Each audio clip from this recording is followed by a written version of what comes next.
Hello everybody, so this is going to be my response to this week's module.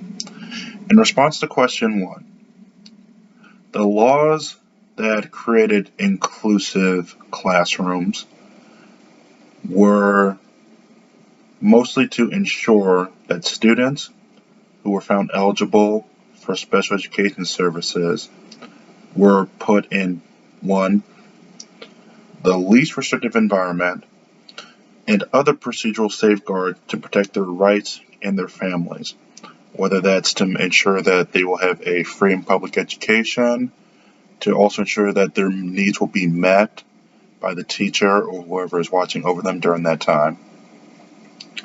In response to question 2, I do not believe that students with disabilities should receive their education full-time in a general education classroom. One of the reasons is that the students should be in the least restrictive environment in order to get the best out of them.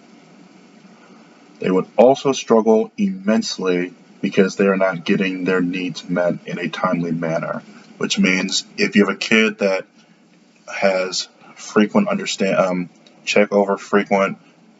ensure understanding in one of their IEP goals, one of their services, they won't be able to get that in a fully inclusive because there's so many kids in there. Some students would struggle with the pace of a general education classroom because, again, when you have 30 kids in there, you need to go at a certain pace, otherwise you're going to hold everybody up. Others would not understand what is going on without repeated instructions because this would lead to copious amounts of stress for both the kid and the student. In response to question 3, one of the problems teachers would face is accommodating to all of the kids' needs. So if you have, let's say you have a classroom that's half and half, you have half general education kids and you have half special education kids, you have to, for everyone in there, they have to read what's on their IEP and see what all of them need. Otherwise, they're not getting the services that are provided to them, and that's going to cause an issue. So that's one thing. Also, when you have that many kids in there, again, I know I kind of talked about it earlier, is you have to try and you have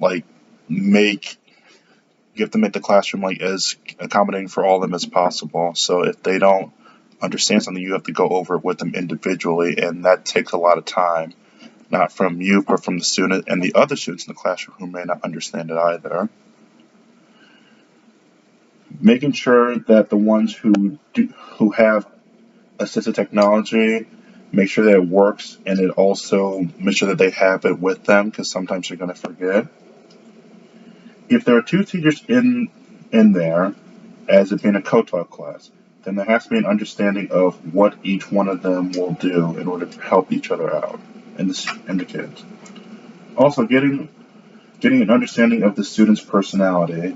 In a fully inclusive classroom, when you have that many kids in there, it's going to be harder to understand, to get to know the kids. Know what they like, know what they don't like, how they study, what their interests are, all that stuff. That's a lot harder for the teachers, because again, it is still a people business. People want to talk to people who make them feel good, or you want to get to know these people. They're not robots. Again, they're kids. So that's my response to the week 1 module.